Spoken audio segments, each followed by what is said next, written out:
So we're driving, or you're driving me around London today. I am. You're my passenger. Tell me about this this Ampera. I mean, what do you think of it? I really like it. Do you know what?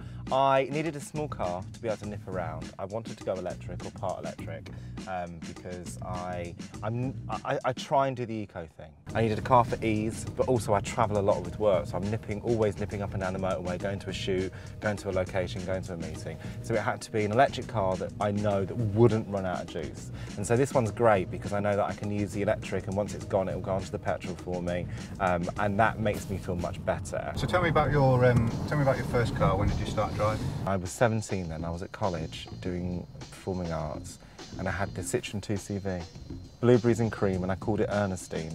It had zero suspension whatsoever.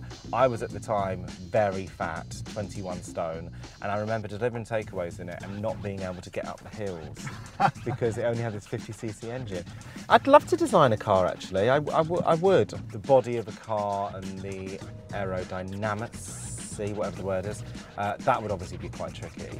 But the interiors, definitely. I'd love to design the upholstery and the fabrication and how it looks, for sure. And the cars are beautiful.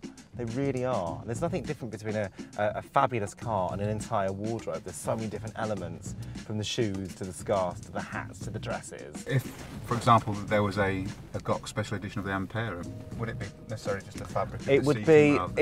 No, I'd want to do the inside as well. I mean, if they'd let me, you'd want to work on the dash, and you'd want to work on the door work and all that kind of thing, and whether that was colour or piping work or do you see what I mean? I'm not too sure what I would do. So you'd feel a bit of a fraud if you would. If it was just a couple of seats, you would, absolutely. Maybe the sat nav would have my hideous voice in, telling you, take a left, darling.